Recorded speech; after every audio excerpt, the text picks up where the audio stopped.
Hello everyone, I am Rani Pandey and today we're going to continue our previous class, that is a basic accounting terms.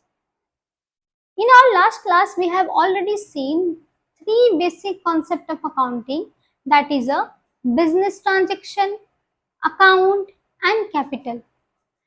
In today's class we will move to the next term, that is a drawing, but before moving to the next term, let's start our class with discussing the earlier topic that we have already covered in our last class.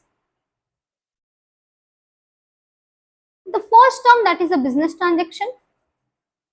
Business transaction का मतलब हमने क्या समझा था कि वो सारी activity जो एक बिजनेस परफॉर्म करती है ताकि वो कुछ उसमें, एक तो पहली बात कि वो बिजनेस ट्रांजैक्शन ऐसे होते हैं जो exchange end of goods and services हो, और ये exchange of goods and services financially involvement इसका होना चाहिए, इसमें फाइनेंशियल इन्वॉल्वमेंट होना चाहिए, तो ही हम इसको बिजनेस ट्रांजैक्शन कहेंगे। दूसरा, अकाउंट एक टीसेप फॉर्मेट होता है जिसके अंदर हम सेम नेचर के ट्रांजैक्शन को क्या कर देते हैं, लिख लेते हैं, ताकि इसका कुछ कंक्लूजन, कुछ एक अंडरस्टैंडिंग मीनिंग निकाल सके। तो उस एक जगह पे जो हम स्टोर करते हैं इसको हम क्या कहते हैं, अकाउंट कहते हैं। और कैपिटल हमने क्या सीखा था कि एक अमाउंट जो एक बिजनेसमैन अपने बिजनेस में इन्वेस्ट करता है ताकि उससे कुछ वो प्रॉफिट अर्न कर सके। और इसके बाद आज हम आज की क्लास शुरू करते हैं ड्राइंग को, है ना। तो ड्राइंग से आज अब देखते हैं कि क्या हम सीखने वाले हैं। तो चलिए हम अपने आज के टॉपिक से शुरुआत करते हैं। पहला टॉपिक है ड्राइंग।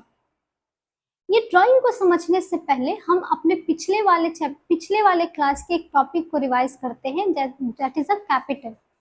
और हमने कैपिटल में क्या सीखा था कि कैपिटल वो अमाउंट होता है जो एक ओनर अपने बिजनेस में लगाता है। ये जो कैपिटल है इसके दो और नाम थे, एक पहला नेटवर्थ और दूसरा ओनर्स इक्विटी। और हमने शायद ये भी सीखा था कि जैसे जैसे ये कैपिटल बढ़ता जाएगा, है ना, कैपिटल में इंक्रीमेंट होता जाएगा, वैसे वैसे एक फर्म के ऊपर बोझ भी बढ़ता जाएगा, रिस्पॉन्सिबिलिटी बढ़ता जाएगा, है कि नहीं। एक तरीके से ऑब्लिगेशन बढ़ता जाएगा। मैम कैसे? तो एक सिंपल सा बात, एक एग्जांपल से समझते हैं इस बात को कि अगर लेट सपोज आपको मैंने कुछ पैसे दिए, मैंने इन्वेस्ट किया, आपको दिया और आपसे कहा कि लो ये लो मेरा 1 लाख रुपए, और इस 1 लाख रुपए से आप जो है अच्छे अच्छे कुछ बिजनेस में पैसा इन्वेस्ट करो, और उस पैसे से जो भी प्रॉफिट होता है उसके बदले में कुछ प्रॉफिट मुझे भी ला के देना। आप मेरे पैसे को कहीं लगाते हो और उससे अच्छा खासा प्रॉफिट अर्न करते हो, तो मेरे मन में एक बार ख्याल तो आएगा ना कि देखो इतना अच्छा प्रॉफिट आ रहा है, तो चलो क्यों ना हम थोड़ा और पैसा इसमें इन्वेस्ट कर दें। तो मैंने आपको और पैसा दे दिया। पहले से मैंने आपको 1 लाख रुपए दिया था और अब आगे में मैंने फिर से आपको 50,000 रुपए दे दिया। अब आपके पास कुल मिलाकर के 1,50,000 रुपए का क्या है, मेरा पैसा आपके पास पड़ा हुआ है। जब आपको मैंने पैसा दिया तो क्या ये पैसा आपके ऊपर एक रिस्पॉन्सिबिलिटी लेके आती है कि आपने किसी और का पैसा लिया हुआ है, इस पैसे को आपको चुकाना भी है, साथ में इस पैसे के ऊपर जो भी प्रॉफिट अर्न होगा उस प्रॉफिट में से कुछ हिस्सा उस इंसान को भी देना है जिस इंसान से हमने ये पैसे लिए थे उधार में। ऐसे ही बिजनेस जब किसी ओनर से पैसा लेता है तो ऑब्वियसली वो पैसा क्या हो जाता है, उसके लिए एक रिस्पॉन्सिबिलिटी हो जाती है कि उस पैसे को वापस उसको उस बिजनेसमैन को चुकाना है जब भी वो मांग दे। और उस पैसे को वो ऐसे ही अपने यहाँ सेव करके नहीं रख सकता, ऐसे अपने ड्रॉर में बंद करके नहीं रख सकता। उस पैसे में से कुछ पैसा वो क्या करता, उस पैसे को पूरी तरीके से ऑप्टिमली यूटिलाइज करना होता है।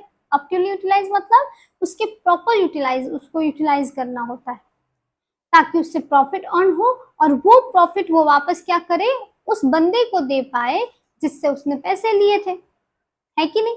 पैसा तो आपको ऐसे भी देना पड़ेगा, आप कहीं से लोन लेते हो तो बदले में आप उसको इंटरेस्ट भरते हो ना। ऐसे ही जब आप किसी फॉर्म कभी किसी पार्टनर से अगर या फिर किसी ओनर से पैसा लेता है तो बदले में उसको भी इंटरेस्ट भरना पड़ता है। तो इंटरेस्ट भरना है, और अगर आप उस पैसे को ऐसे ही अपने ड्रॉर में रख दो तो क्या उस पैसे का कुछ अच्छा इस्तेमाल हो रहा है? नहीं, बस आपके ऊपर क्या हो रहा है, उस पैसे को देने का जिम्मेदारी भी पड़ रहा है और साथ में उसको इंटरेस्ट भी उसके ऊपर भरना है। तो इंटरेस्ट भरना होगा तो आपके ऊपर एक बर्डन आएगा कि आप कहाँ से उतना पैसा लाओगे कि फिर इंटरेस्ट भरोगे। तो आप उसी पैसे को इन्वेस्ट कर देते हो ताकि उस पैसे से कुछ पैसा रिलीज हो, आई मीन आप पैसा बनाओ, और पैसा जो आप बनाते हो, उस पैसे से जो पैसा बनाते हो उस पैसे का कुछ हिस्सा आप उस ओनर को दे देते हो एज अ इंटरेस्ट, और बाकी का पैसा आप प्रॉफिट के तौर पे रख लेते हो। ऐसे ही बिजनेस भी जब किसी का पैसा लेता है तो उस पैसे में से कुछ, आई मीन सारे पैसे को कहीं इन्वेस्ट कर देता है, ऐसी जगह इन्वेस्ट करता है ताकि उसके बदले में उसको कुछ रिटर्न मिले, और वो रिटर्न में से कुछ हिस्सा वो एज अ इंटरेस्ट अपने ओनर को दे देगा, अपने बंदे को, आई मीन जिस बंदे से उसने पैसे लिए हैं उसको वो दे देगा, ताकि वो इंटरेस्ट के तौर पे उसको भर सके, और साथ में वो पैसा उसको जो उसने पैसा वो 1.5 आई मीन पैसा जो उसने दिया हुआ है कैपिटल के तौर पे, वो पैसा उसके पास और ज्यादा दिन तक स्टे कर पाए, वो रख पाए उसको अपने पास। अब अगर आपको याद हो तो हमने ये भी देखा था कि ये कैपिटल जैसे जैसे और बढ़ता जाता है, मतलब जैसे कि अगर आप ये ओनर ने और पैसा उसको उसके अंदर जो है वो आई मीन पैसा देखा, पैसे से प्रॉफिट हुआ, तो उसके मन में एक लालच आता है कि चलो और पैसा लगाते हैं, क्योंकि जब इतने से इतना प्रॉफिट आ रहा है तो और ज्यादा पैसा लगाएंगे तो ज्यादा प्रॉफिट आएगा। तो पहले से उसने आपको 1 लाख रुपए दिया था, फर्दर वो इन्वेस्टमेंट फिर करता है और वो 50,000 आपको और दे देता है। तो उस 50,000 से क्या आपका कैपिटल बैलेंस, उस बंदे का कैपिटल बैलेंस बढ़ जाएगा? फॉर्म के पास जो कैपिटल रखा हुआ था वो अब 1 लाख का पहले था, अब वो 1.5 लाख का हो जाएगा, और उस 1.5 लाख के कैपिटल पे अब उसको क्या देना पड़ेगा? इंटरेस्ट देना पड़ेगा। तो अब ज्यादा अमाउंट देना पड़ेगा इंटरेस्ट के तौर पे, और ज्यादा रिस्पॉन्सिबिलिटी भी हो गया है। पहले 1 ही लाख का रिस्पॉन्सिबिलिटी था, अब 1.5 लाख का रिस्पॉन्सिबिलिटी हो गया, तो ऑब्लिगेशन बढ़ गया है उसके ऊपर। ऐसे ही अगर ये ऑब्लिगेशन अगर बढ़ सकता है तो कम भी तो हो सकता है ना। तो मतलब हमने पहले ऑब्लिगेशन बढ़ाया था, अगर ऐसा हो जाए कि वो बंदा जिसने वो पैसा इन्वेस्ट किया है उसको कभी पैसा निकालने की जरूरत हो जाए, तो वो उस पैसे को निकालेगा, है ना। मान लो बहुत ज्यादा जरूरत है और वो उसके पास कोई और ऑप्शन नहीं है जहां से वो पैसा ले सके, तो वो अपना उसी का पैसा था, बिजनेस फॉर्म में लगाया था, तो वो अपने पैसे को क्या कर लेता है, उसमें से कुछ पैसा वो निकाल लेता है। तो एक बार के लिए मान लेते हैं अगर उसने 1 लाख रुपए पहले से दिया था, फिर उसने आपको बाद में फिर से 50,000 रुपए उसने दे दिए, मतलब अब कुल मिला के 1.5 लाख रुपए आपके पास उसका था, जिसमें से वो 20,000 रुपए क्या कर लेता है, निकाल लेता है ना। तो अब आपके पास इससे कितना पैसा बचेगा? अब आपके पास कुल मिला के 1,30,000 रुपए जो है वो बचेगा, है ना। उसका पैसा अब उसके आपकी रिस्पॉन्सिबिलिटी उसके ऊपर कितनी है, 1,30,000 की। तो क्या ये 1,30,000 से आप मतलब 20,000 से आपकी मतलब फॉर्म की रिस्पॉन्सिबिलिटी कम हो गई क्या? और अब उसको सिर्फ 1,30,000 के ऊपर इंटरेस्ट भी देना है, और 1,30,000 के ऊपर ही सिर्फ उसको क्या करना है, रिस्पॉन्सिबिलिटी ऑब्लिगेशन भी सिर्फ 1,30,000 का है। पैसा जो लौटाना है वो सिर्फ 1,30,000 है, और 1,30,000 के ऊपर ही उसको सिर्फ इंटरेस्ट देना है। तो उसका ऑब्लिगेशन जो है थोड़ा पहले से थोड़ा कम हो गया, 20,000 रुपए से कम हो गया। और ये जो पैसा उसने निकाला, किसने, पार्टनर आई मीन ओनर ने जो पैसा निकाला, इस पैसे को ही हम ड्राइंग कहते हैं, इस निकाले हुए पैसे को ही हम ड्राइंग कहते हैं, है ना। तो जो पैसा एक फर्म अपने बिजनेस से निकाल लेता है ना, उस पैसे को हम ड्राइंग कहते हैं।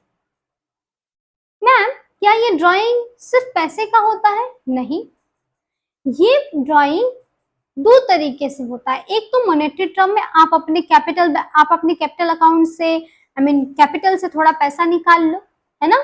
एक तो पहला तो ड्राइंग वो हो गया जहां आपने पैसे निकाल लिए डायरेक्ट, और दूसरा ड्राइंग उसको भी कहते हैं जब आपने कोई मॉनेटरी टर्म में वैल्यू होने वाली चीजें, है ना, जिसको हम फाइनेंशियल, जिसमें आपको मॉनेटरी टर्म में जिसको हम मेजर कर सकते हैं, ऐसे किसी चीजों को आपने क्या कर लिया, आपने अपने बिजनेस से ले लिया।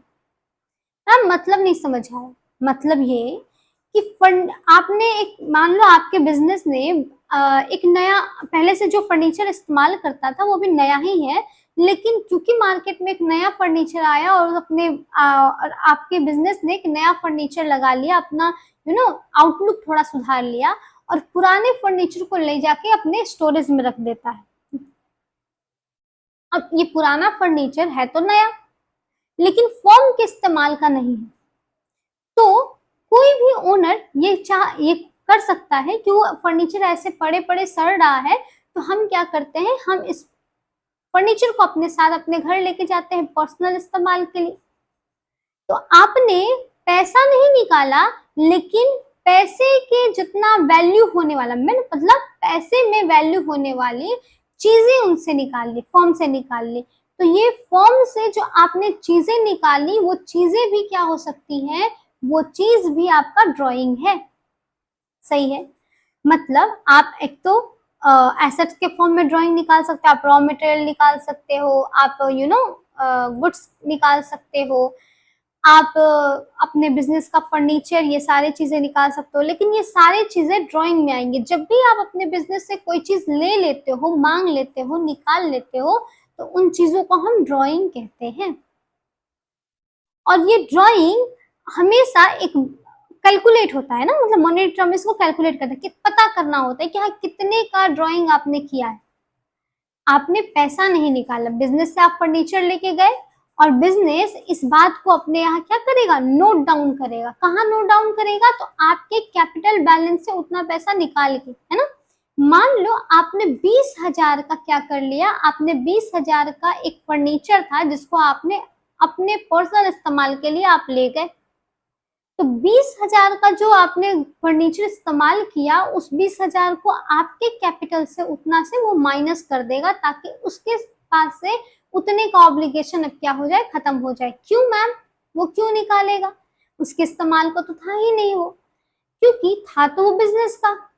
और बिजनेस अपने सामान को अगर किसी को दे रहा है, तो जब अगर आप अपने पैसे के बदले में उससे इंटरेस्ट ले रहे हो, तो बिजनेस अपने सामान को अगर वो इस्तेमाल नहीं भी कर रहा है, तो उसका नया सामान था, और उस सामान के ऊपर आपने उस सामान को आप अपने पर्सनल बेनिफिट के लिए ले गए, तो फॉर्म क्या करेगा, उसने पैसे से जितने का वो आपने सामान ले गए हैं, वो आप उतने से आपका कैपिटल अकाउंट को क्या कर देगा, कम कर देगा, आपका घटा देगा।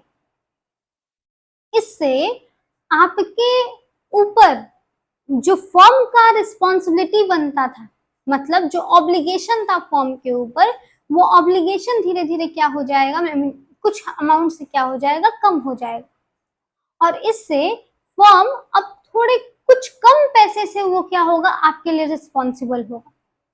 आई होप मेरी इतनी बातें आपको समझ में आई। यही बात यहाँ लिखा हुआ है कि विड्रॉल, निकाला जो जाता है मनी या कोई गुड्स ओनर के द्वारा बिजनेस से उसके पर्सनल इस्तेमाल के लिए, इसी को हम ड्राइंग कहते हैं। Money worth taken by the owner are valued at purchase cost. अब इस बात का मतलब समझते हैं। अगर कोई सामान, है ना, कोई वर्थ, मनी की वर्थ का कोई चीज ले गया है, मतलब कोई सामान ले गया है कोई ओनर अपने पर्सनल यूज के लिए, तो हमेशा हम उस सामान के ऊपर उसके जितना एक फर्म ने परचेज करते समय जितना कॉस्ट उसने पे किया था, उतना ही कॉस्ट उसके उतना ही पैसा उसके कैपिटल अकाउंट से ही माइनस हो सकता है। मैम मतलब नहीं समझ आया। मतलब ये कि जो, अगर मान लो ये फर्नीचर अगर किसी को बेचा जाता, तो थोड़ा उसके ऊपर कुछ प्रॉफिट ऐड होता ना। अगर मान लो कोई गुड्स आप दे रहे होते, एक फर्म जो है जो गुड्स प्रोडक्शन कर रहा है, और ये गुड्स एक बिजनेस, एक ओनर अपने साथ ले जाता है अपने इस्तेमाल के लिए, है ना, अगर वो गुड्स वो अपने साथ इस्तेमाल के लिए, अपने पर्सनल बेनिफिट के लिए निकाल लिया, तो क्या उस पर्सनल बेनिफिट के लिए निकाला हुआ जो गुड्स है उसका कुछ कॉस्ट प्राइस होगा, कुछ बनने का खर्चा होगा? तो हमेशा एक फर्म जो है वो पार्टनर से उतना ही वैल्यू लेता है जितना उसने अपने सामान को बनाने में या उसके ऊपर जो कॉस्ट प्राइस लगा है उस चीज, उतना जितना अमाउंट होगा उतना ही वो पैसा निकालता है। क्यों? क्योंकि अगर वो किसी और को बेचता तो उस पर प्रॉफिट होता है ना, लेकिन वो बेच तो नहीं रहा, वो तो अपने ही बंदे को सिर्फ उसके पर्सनल बेनिफिट के लिए दे रहा है, तो वो अपना कॉस्ट रिकवर कर लेता है कि जितना उसका खर्चा हुआ है सिर्फ वो उतना रिकवर कर लेता है, एक्स्ट्रा प्रॉफिट अपने बंदे से नहीं लेता है। तो हम हमेशा जो सामान, जो गुड्स एक ओनर अपने बिजनेस से निकालता है अपने पर्सनल बेनिफिट के लिए, मतलब जो ड्राइंग करता है, वो ड्राइंग हमेशा उसके कॉस्ट प्राइस पर, मतलब परचेज कॉस्ट पर ही नापा जाता है। उसके अकाउंट से सिर्फ परचेज कॉस्ट ही माइनस किया जाएगा। आई होप मेरी बातें समझ में आई। Okay, drawing reduces the investment of the owner, ये बात हमने पहले भी समझ लिया है कि ड्राइंग जो है वो एक ओनर का, है ना, ओनर का इन्वेस्टमेंट कम कर देता है। बात वही हो गया, फॉर्म के ऊपर से ऑब्लिगेशन कम हुआ। दैट मीन्स कि फॉर्म के ऊपर ऑब्लिगेशन क्यों कम हुआ? क्योंकि ओनर के जितने इन्वेस्टमेंट है उस इन्वेस्टमेंट को वो क्या कर दिया, कम कर दिया, है ना। तो इन्वेस्टमेंट कम हुआ या ऑब्लिगेशन फॉर्म का कम हुआ, बात तो सेम ही है ना, कि फॉर्म ने इन्वेस्टमेंट किया, सॉरी, ओनर ने इन्वेस्टमेंट किया था, ये इन्वेस्टमेंट फॉर्म के लिए ऑब्लिगेशन था। अगर इन्वेस्टमेंट कम होता है तो फॉर्म के ऊपर से ऑब्लिगेशन भी कम होता है। ये दोनों सेम बात है, कहने के तरीके अलग अलग हैं। तो हम ये कह सकते हैं कि ड्राइंग जो है वो एक ओनर के इन्वेस्टमेंट को रिड्यूस कर देता है, कम कर देता है। पहले उसने 1-1.5 लाख रुपए इन्वेस्ट किया था, अब सिर्फ उसका इन्वेस्टमेंट कितना है, 1,30,000 का है। पहले फॉर्म के ऊपर ऑब्लिगेशन 1,50,000 का था, अब फॉर्म के ऊपर ऑब्लिगेशन 1,30,000 का है। आई होप इतनी बातें समझ में आई। दूसरा टर्म है लायबिलिटी। अब ये क्या होता है? लायबिलिटी एक तरीके से फॉर्म के ऊपर वो कर्जा है ना, वो रिस्पॉन्सिबिलिटी है जो हमेशा फॉर्म को पे करना होता है। मैम मतलब ये कि अगर कोई फॉर्म अपने पास से कुछ पैसा, I mean let suppose firm ने किसी को कोई सामान, फर्म ने किसी से कोई सामान खरीदा, फर्म ने सामान खरीदा तो सामान उसके पास आ गया, बदले में उसको किसी को पैसा भी तो देना होगा, है ना। हम जब किसी से कोई सामान खरीदते हैं तो उस बंदे को पैसे देते हैं और बदले में वो सामान हम ले लेते हैं। अगर ऐसा हो जाए कि फर्म उस समय के फिलहाल के लिए वो पैसा ना पे कर पाए, है ना, फर्म कहता है कि देखो भाई बहुत ज्यादा अमाउंट है, अगर मान लो 50 लाख 60 लाख पैसा है और फर्म के पास अभी उतना करंटली उतना पैसा अवेलेबल नहीं है ना, तो वो कहता है कि इसको क्या करते हैं, हम कुछ दिन के बाद इसको हम तुमको भर देते हैं ना, मतलब देते हैं इस पैसे को। जैसे आप अगर किसी शॉप पे जाते हो और आपका शॉप पहचाने वाला, जानने पहचानने वाला होता है, तो आप क्या करते हो, मान लो आप उससे सामान लिए, तो सामान लेने के बदले आपको उसको पैसा भरना होता है। तो आप कहते हो ना, सामान लेने के बाद अगर मान लो आपके पास अभी करेंटली पैसा नहीं है, तो आप कहते हो ना कि देखिए भैया, हम आने के बाद आपको थोड़े समय के बाद हम लौटेंगे यहीं से, तो वो पैसा जितना बच जाता है वो पैसा हम आपको लौटा देंगे। तो मतलब आपने जितने देर के लिए आप पैसा नहीं भरे, आपके ऊपर क्या हो गया, आपके ऊपर एक बर्डन आया, है ना। इस बर्डन को ही लायबिलिटी कहते हैं। आपके ऊपर अब बर्डन क्यों है, क्योंकि आपके ऊपर एक बोझ है, एक रिस्पॉन्सिबिलिटी है कि आपको ये पैसा पे करना है। जब तक आप इसको पे बैक नहीं करते हो, आपके ऊपर एक रिस्पॉन्सिबिलिटी रहेगा, आपके कंधे पे एक रिस्पॉन्सिबिलिटी है कि आप करके आपको कभी न कभी इनको ये पैसा देना है। तो ऐसे ही फर्म जब किसी से कोई सामान लेती है तो बदले में उसको पैसा देना होता है। लेकिन अगर मान लो उसने करंटली पैसा नहीं भरा तो फिर उस पैसे को भरना उसके ऊपर रिस्पॉन्सिबिलिटी हो जाती है, और यही रिस्पॉन्सिबिलिटी फर्म की लायबिलिटी कहलाती है। लायबिलिटी मतलब हम अब कह सकते हैं क्या कि एक तरीके का कर्जा होता है, एक तरीके की जिम्मेदारी होती है जो फर्म को पे बैक करनी होती है।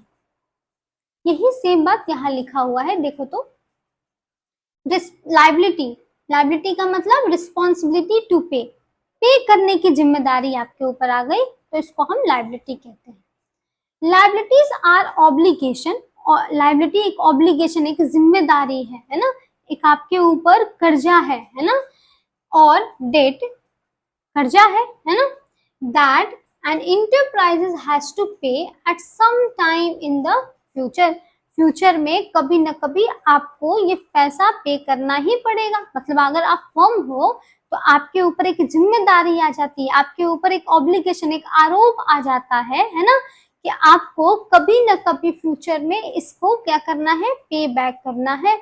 और इस पे बैक करने की जो रिस्पॉन्सिबिलिटी है, जो ऑब्लिगेशन, जो आरोप है जो आपके ऊपर आई है, इस आरोप को ही हम क्या कहते हैं, लायबिलिटीज कहते हैं। आई होप इतनी बातें समझ में आई। ये लायबिलिटीज भी दो तरीके की होती है, पहला इंटरनल लायबिलिटीज और दूसरा एक्सटर्नल लायबिलिटीज। मैम ये इंटरनल और एक्सटर्नल लायबिलिटीज क्या होता है? अब लेट सपोज कैपिटल आपने किसी से लिया, आपने अपने ओनर से कैपिटल लिया है ना, कुछ अमाउंट लिया एज अ कैपिटल। ये अमाउंट अगर आप देखो तो एक्चुअली में तो ये फर्म के ऊपर एक रिस्पॉन्सिबिलिटी, हम अभी तो बात कर रहे थे ना, फर्म के ऊपर एक रिस्पॉन्सिबिलिटी का ऑब्लिगेशन लेकर आती है। लेकिन ओनर तो फर्म का अपना खुद का मेंबर है, अपने घर की बात है ना, फर्म जिससे पैसा ले रहा है वो ओनर है, तो ओनर क्या है, अपने घर की बात है, मतलब अपने बिजनेस के अंदर की बात है। तो फर्म के लिए वो जो लायबिलिटी होती है वो इंटरनल लायबिलिटी होती है। क्यों? क्यों? फर्म के अंदर का मुद्दा होता है, फर्म को अपने ओनर को ही पैसा देना होता है, और ओनर और फर्म दोनों क्या होते हैं, एक दूसरे के बहुत फर्म ओनर दोनों एक दूसरे से बहुत क्लोजली रिलेटेड होते हैं। दैट्स व्हाई हम कह सकते हैं कि वो उसका अंदर का खर्चा है। फर्म चाहे तो उसको आई मीन फर्म इसी वजह से लिया है क्योंकि वो उसको जानता है, तो मतलब क्या है, उन दोनों के बीच का क्लोज रिश्ता है, तो दैट मीन्स वो इंटरनल लायबिलिटी है।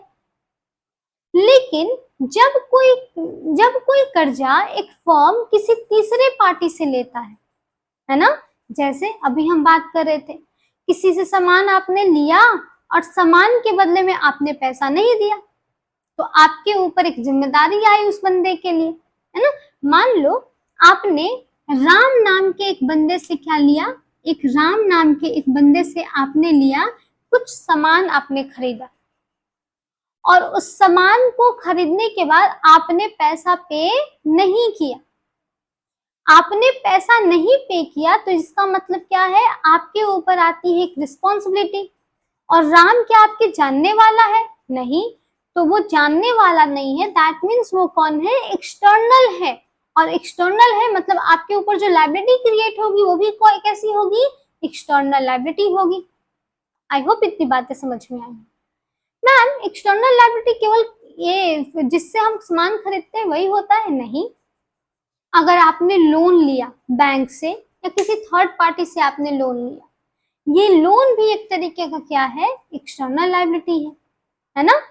तो ये एक्सटर्नल लायबिलिटी होती है और एक इंटरनल लायबिलिटी होती है, एक अंदर का कर्जा होता है, एक बाहर का कर्जा होता है, एक बाहर के लोगों को पे करना होता है। अब इसमें अंतर क्या है, बाहर के लोगों को जल्द से जल्द पे करने की आपकी जिम्मेदारी होती है, जबकि अंदर के लोगों को आप कुछ दिन टाल के रख सकते हो, है ना।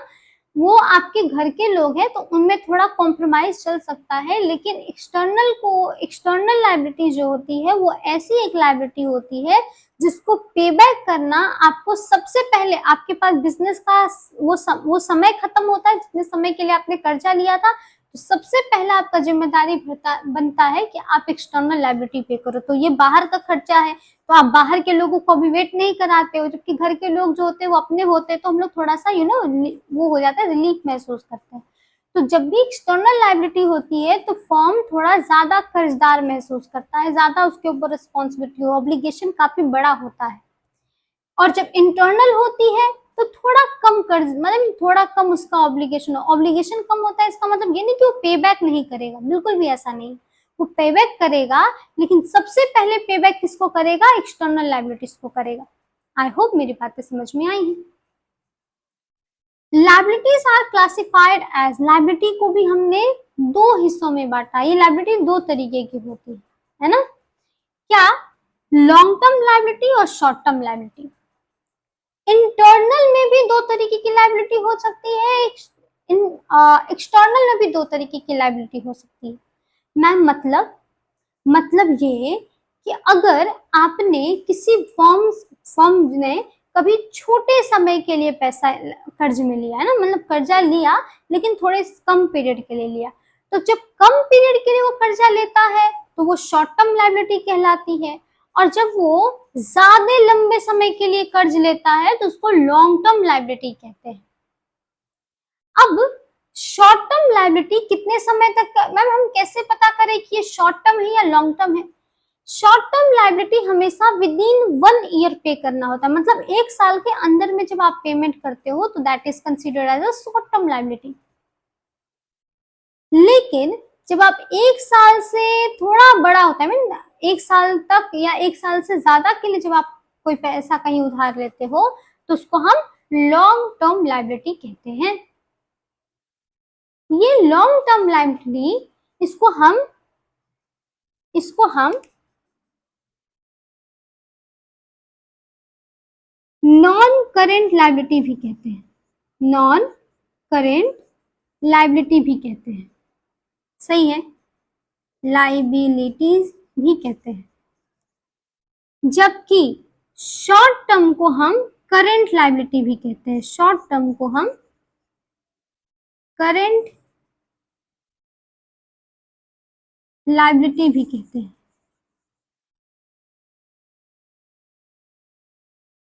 सही है। मतलब मैम नॉन करेंट, करेंट मतलब फिलहाल तुरंत, है ना, और नॉन मतलब अभी नहीं, है ना, अभी फिलहाल नहीं, तो नॉन मतलब नहीं, तो जो अभी नहीं पे करना, तुरंत फिलहाल नहीं पे करना, that is called non current liability. और जो करेंटली पे करना है, अभी फिलहाल पे करना है, उसको हम कहते हैं शॉर्ट टर्म लायबिलिटी। अब इसके भी अलग, इसके अंदर भी हम और एंटर करेंगे, लेकिन अभी के लिए इतना समझें कि करेंट लायबिलिटी मतलब with in 1 year, non current मतलब 1 साल से ज्यादा के लिए जब हम पे करते हैं तो उसको हम कहते हैं, 1 साल से ज्यादा के लिए जब हम लेते हैं तो उसको कहते हैं non current liability. I hope इतनी बातें आपको समझ में आई। कुल मिलाकर के आज हमने क्या क्या देखा कि ड्राइंग मतलब वो अमाउंट होता है जो एक ओनर अपने बिजनेस से अपने पर्सनल बेनिफिट के लिए निकालता है, पर्सनल इस्तेमाल के लिए निकालता है। और ये जो ड्राइंग है वो दो तरीके से हो सकता है, एक तो गुड्स के फॉर्म में हो सकता है, दूसरा मॉनेटरी फॉर्म में हो सकता है। फिर हमने देखा कि लायबिलिटी जो है, लायबिलिटी का मतलब होता है एक ऐसी रिस्पॉन्सिबिलिटी जो एक फर्म को देनी, आई मीन भर के फर्म के ऊपर आ जाती है जब फर्म किसी से कुछ कर्ज ले लेता है। ये कर्ज मतलब क्या है कि उसको कभी ना कभी उसको पे बैक करना है ना। तो जब कोई ऑब्लिगेशन फर्म के ऊपर आता है, किसी को पे बैक करने की रिस्पॉन्सिबिलिटी आती है, इस रिस्पॉन्सिबिलिटी को ही हम लायबिलिटी कहते हैं। और ये एक तरीके का फर्म के लिए बर्डन है, सही है। ये जो बर्डन है, ये दो तरीके की बर्डन होती है, एक जो घर के लोगों का बर्डन है ना, तो इंटरनल लायबिलिटी, और एक बाहर के लोगों का बर्डन है, that is called external liability. Internal और एक्सटर्नल ये भी दो तरीके के हो सकते हैं, है ना। इंटरनल में भी हम जब हम कुछ पैसा थोड़े समय के लिए लेते हैं उसको हम शॉर्ट टर्म लायबिलिटी कहते हैं, और जब हम बड़े समय के लिए लेते हैं तो उसको हम लॉन्ग टर्म लायबिलिटी कहते हैं। ऐसे ही एक्सटर्नल में भी जब हम कोई पैसा शॉर्ट टर्म के लिए लेते हैं, मतलब थोड़े समय के लिए लेते हैं, उसको हम शॉर्ट टर्म लायबिलिटी कहते हैं, और जब हम लंबे समय के लिए लेते हैं तो उसको हम लॉन्ग टर्म लायबिलिटी कहते हैं। शॉर्ट टर्म मतलब क्या, विद इन 1 ईयर, 1 साल के अंदर में जब पेमेंट करना होता है, that is called short term liability. और जब एक साल से ज्यादा के लिए पे करना होता है, एक साल से ज्यादा के लिए हम पैसा लेते हैं, तो इसका मतलब वो लॉन्ग टर्म लायबिलिटी है। शॉर्ट टर्म लायबिलिटी को हम करंट लायबिलिटी भी कहते हैं और लॉन्ग टर्म लायबिलिटीज को हम नॉन करंट लायबिलिटी भी कहते हैं। और आज के क्लास में इतना ही, कल फिर से मिलेंगे तो हम आगे पढ़ेंगे। Thank you.